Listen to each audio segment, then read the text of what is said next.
Good day or evening. I hope all is well with you. Welcome to Filling Your Soul, living with meaning and purpose through the wisdom of the Kabbalah. It is a pleasure to have Dawna Daigneault with us today as our guest speaker. Dawna is a professional counselor in private practice and the owner of Zest of Life, LLC in Kansas City, Missouri. She has lived in the area for 18 years and attended a UMKC, where she earned 2 postgraduate degrees in counseling and guidance. She was awarded the Most Caring Student in 2006. Dawna has been working in private practice for over 10 years. During her work with clients, she noticed that giving smaller pieces of theory directly to the client was more helpful to them. As she experimented with making theory easier to understand, she started using a dry erase board to draw out pictures to create a visual aspect to counseling. The unique style differences of clients made creating visuals more challenging. However, it improved the client-therapist bond. Dawna has a goal of understanding the learning style of each client so she can use the best approach possible for them. Welcome, Dawna. Thank you. It's nice to be here. Thank you so much for participating. Let's begin. I have a question. There's kind of 2 parts of it, so here it goes. Dawna, in the Kabbalistic teachings, living a meaningful and purposeful life is a key concept. Can you please share your thoughts about living with meaning and purpose and your personal journey that has led you to its fulfillment? Well, the first thing that comes to mind when I think of meaning is a quote by Robert Louis Stevenson, and he said, "To be what we are and to become what we are capable of becoming is the only end of life." I remember that confounded me the first time that I read it. It was maybe beyond my grasp as a much younger person to comprehend that we can be what we are and yet we need to change and become more. It seemed antithetical, but the more that I sought to understand that, the more I was able to grasp that we are both being and becoming all the time. We are both of those things. Along the lines of purpose, what I've learned over the years is that we give life meaning by being purposeful. I find a lot of my clients are looking for purpose and it eludes them. And I have to say that, when my son was trying to find his major in college and he was really worried about finding one that would give him purpose, the direction I gave him at that time was, "Son, just be purposeful in whatever you choose and purpose will find you." So along the lines of meaning and purpose, I think that when we're true to ourselves, when we really focus on knowing who we are, that's meaningful. And then the purposefulness is knowing who we are and then becoming more of who we are as we go along in life. Well, those were beautiful words and meaningful words to give to your son. So what you're saying is we are kind of enough just the way we are, but we must continue to grow to find meaning and to be useful and to use our potential in our lives. That's what you're saying, correct? Yeah, I like that summary. I really think there's this beautiful known and unknown element to us that I know who I am, and yet there's more to know. I think that's exciting. Yeah, and that's a really positive way to put it, to say it's exciting, because some people, they become anxious, the thought of changing or the fear that they won't change to be a great person, and they put a lot of pressure on themselves. Do you agree with that? Of course. Yeah, we can always turn anything into something that creates pressure. Right. Unfortunately. Right, and we have that because we have the makeup of our brain where we have the amygdala, which is there to protect us in case there's any danger. So we get into this fight and flight type of a process, and then we have to kind of get out of that process and understand that the action we take will really change our emotions and help us shift to a positive space. Mm-hmm. I like to think of it as that there's this balance that can occur between being and becoming, and that if we get too focused on the becoming part, that can create anxiety. And so then we just need to shift back into the being part, just even for 5 or 10 minutes, like I'm okay. It's a type of meditative quality of saying, wait a minute, I'm okay. I know who I am. I can shift back into just being and just being enough, maybe for the whole day or maybe for longer, and then reassess your goals and shift back into who you're trying to become when you have positive energy around that. So you balance between being and becoming. Once becoming becomes too anxiety provoking, shift back into being just for long enough. Well, that's great advice, because you're saying that we can manage the way we feel by taking baby steps and slowly moving into this new existence and this new reality. And so that instead of becoming fearful and feeling like we have anxiety, we can really enjoy the process, and it could be exciting. Mm-hmm. Right. Okay, well, thank you. That's very, very helpful.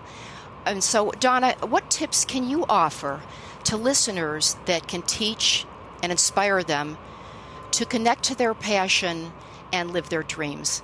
Well, I think first I like to say what my definition of passion is, because I find a lot of different definitions of that.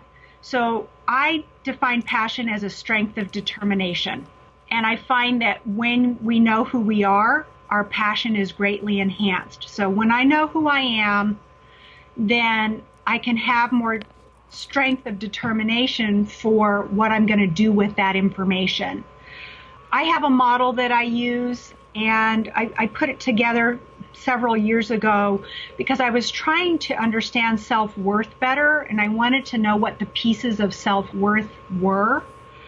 And the 4 things that I was able to attribute to how self-worth shows up for someone are self-awareness, and that's how you know yourself. Self-esteem, which is how you love yourself. Self-respect is how you protect yourself or what you say no to. And then self-confidence is how you show up. So those are the 4 pieces to enhancing self-worth and living from self-worth, and how we manage those 4 pieces in our life help us live from our self-worth. And so my personal and professional passion is self-worth, if you can't tell. Just because it's been such a confusing concept. It's something a lot of people talk about and a lot of people want to have, but they didn't know how to conceptualize it, or there always seemed to be what I felt like a missing piece when people were talking about self-worth. It was oftentimes that self-worth and self-esteem were talked about equally, and I find that self-esteem is a piece of self-worth. Is that helpful?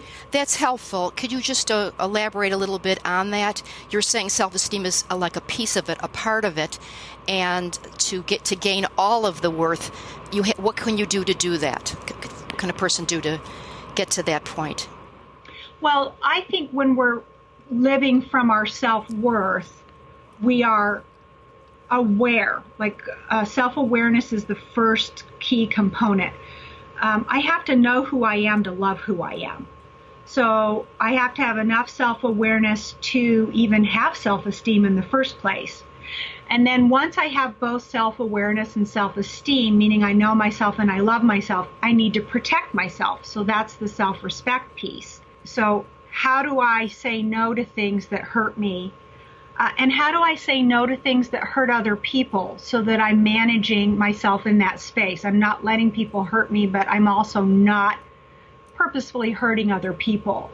And then the last component is self-confidence. And that's how do I let myself show up? How do I show what I know about myself? You bring up a very good point, because people who are sensitive and they don't want to hurt other people's feelings sometimes can tread on themselves in trying to make other people feel comfortable. So what you're saying is that it's really important to know when you have to protect yourself, because, that saying, charity begins at home. that we have to figure out a way that we can be true to ourselves in the best way we can without being too harmful to other people as least as we can, that kind of thing. So, Yeah. so that's what you're saying, and you're saying we have to first reflect and become aware of what we are, and probably appreciate who we are, and give ourselves a pat on the back for the things that we've created and done. Would you say that would be part of it? I like that. Okay, and then the part about, can you just give a couple, like an example of how a person might, go about protecting themselves and hurting people's feelings as little as they can, but being able to be authentic with themselves. So you want to know a little bit more about how I define self-respect? Yes, how Okay. people go about that and do it in a practical way without feeling guilty that they've hurt somebody's feelings when they have a right to protect themselves. Well, I think the key there is intention.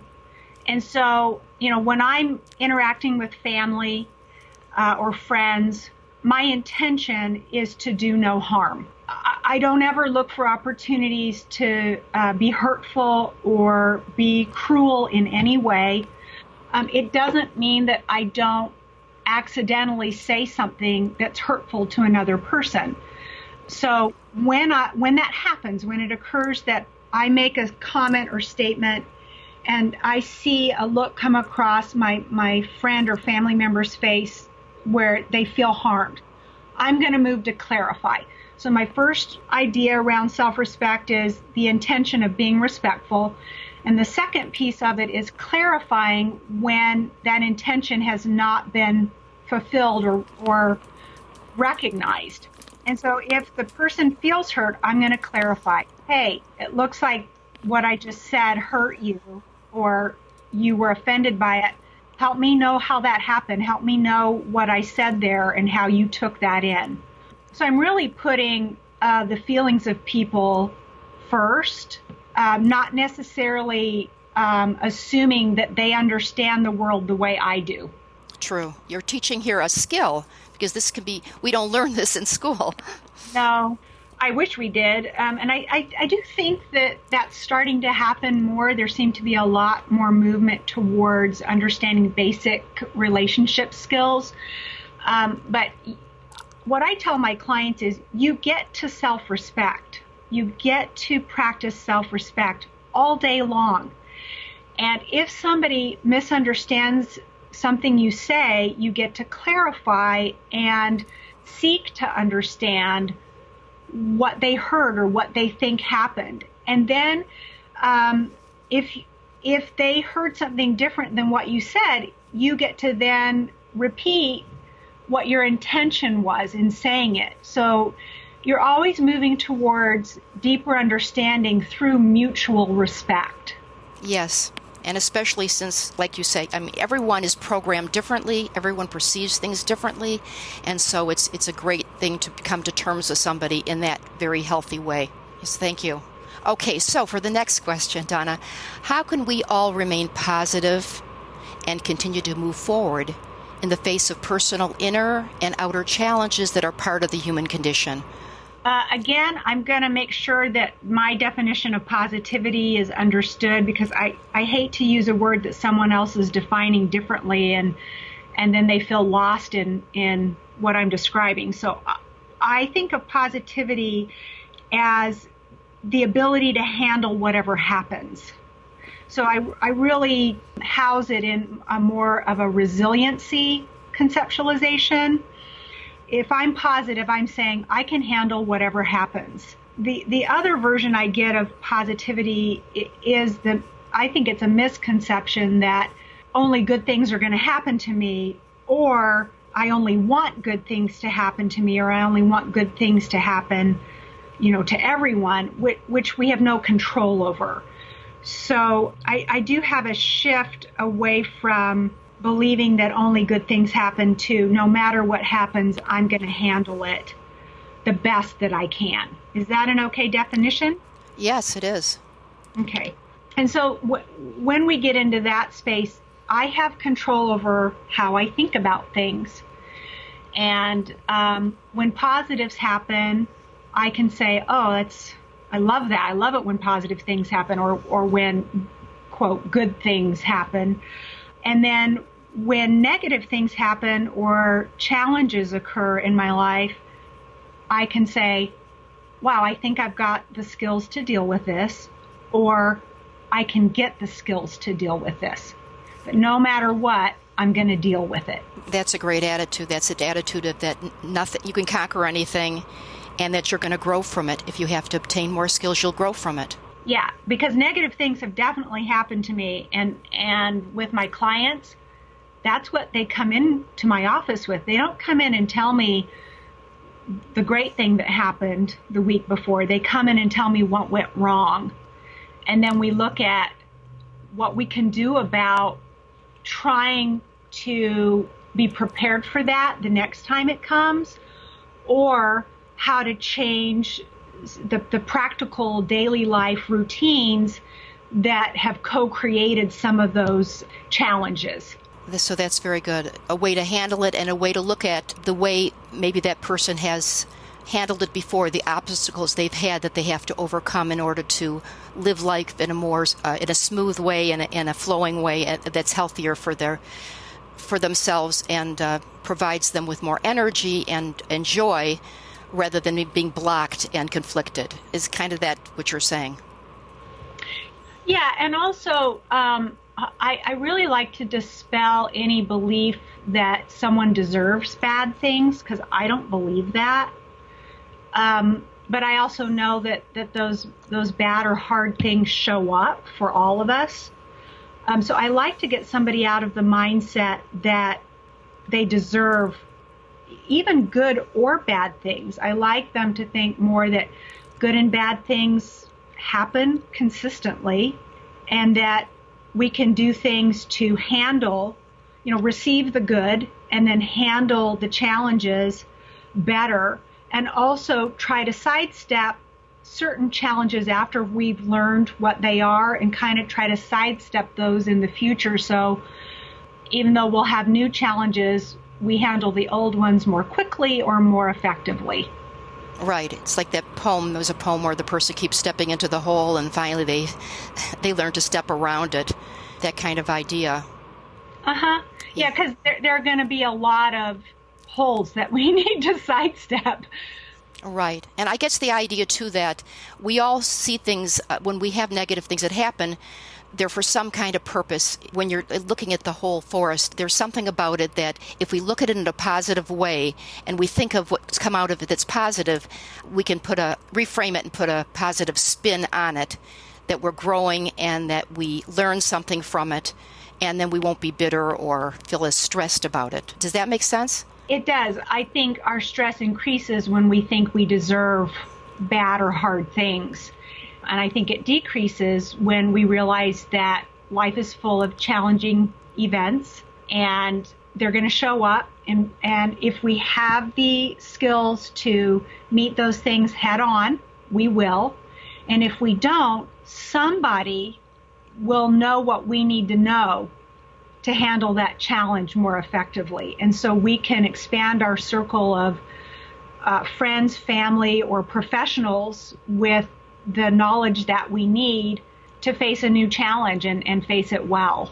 Right, that sounds good. It's kind of like living with kind of a faith that we're being protected and that it's all good, no matter what it is, that there's hope. And so you can kind of look at life in a more bright way rather than in a way where you're thinking, when is the shoe going to drop, or that kind of attitude. I think it can be seen through a faith-based lens, but I also believe that the other shoe's always going to drop. I mean, that's just been my experience in life, is that there is a second shoe, but there isn't always a third shoe. Does that make sense? Well, the thing is that when I say it's all good, it means that I really believe that everything that happens is for a purpose, and it's for us to grow and increase our strength on some kind of a inner, spiritual, whatever you want to call it, level. So even though it can be very painful, if we remain with the mindset that we have faith that it's all really good, and that if you look at it from a large perspective, we may see it and we may feel like we're constricted and we're confused, but if you look at it as the big picture, it's really something that's all good. It might not be revealed to us at this time, but it's all good. Does that make sense? Well, I want to answer that with saying my faith-based clients can do that, and they seem to be able to frame things in a big picture mindset. But I have some clients that aren't faith-based, and so I move with them differently. And I like the inner strength concept that you just referenced, and I think that can be universal, that for people that can't find a bigger purpose, what they can do with the challenges that keep coming in life is they can be purposeful about them. And both sets of people, and this is in my private practice, but those who are faith-based and those who aren't can still develop personal strength as they get around those challenges that show up in their life. They do it differently and they struggle differently. But what I love about the work that I do is that growing as a person is available to everybody that comes into my office. Thank you. I appreciate that distinction. The point is for everybody, they can, like you said before, they can increase their skills, they can increase their confidence, they can increase their self-esteem and the whole package, the self-worth, and all of that is just wonderful. I believe that. And that they keep growing and they grow in wisdom and they grow more about the world and themselves. And it sounds like you're really on the right path of helping people from all walks of life with, different backgrounds. I hope so. That's my goal. Yeah. Okay. So, Dawna, I greatly appreciate your participation today. And I just wondered if there are any last thoughts you can leave with us. One of my favorite authors, Viktor Frankl, who wrote Man's Search for Meaning, when he was struggling in Auschwitz and, he had been a prominent medical doctor in his country and then was stripped of all of his humanity and put in this concentration camp and had the training and the skill set to think through what he was experiencing and what he saw happening around him. And that's how the book Man's Search for Meaning came about. And his poignant finding that there is meaning even in suffering. And I used to read the book Man's Search for Meaning, almost once a year, at least every other year. I did that for a few years. I probably read it about 5 times, actually, because every time I would go back and read it, I would find something new that just was life-changing for the way I looked at humanity as a whole, and I looked at myself and how I understood the human mind and the predicaments we find ourselves in. And that book is about having hope in the most dire of instances, because he was able to go into his own mind and remember his wife and think of her fondly and feel love for her and temporarily remove himself from the most horrific of human experiences by visiting a positive memory in his mind. And I feel like through those writings and that discovery of his ability to transcend his circumstances, he gave us all a great gift. And it was the gift of the triumph of the human spirit over man's inhumanity to man. So that's my frame of reference. It really was life-changing for me to learn about that. Yes, his work is incredible, and thank you for bringing that up. It kind of amazes me because when I was reading about him, he was able to get away, but he didn't want to abandon his parents, and he stayed for his parents. And so he just was an amazing person. And you're right, we've received his gift and how he handled such a horrendous experience. Yes. Yes. Yeah, and so we all can. I really believe that we all can have those kinds of personal triumphs in our lives.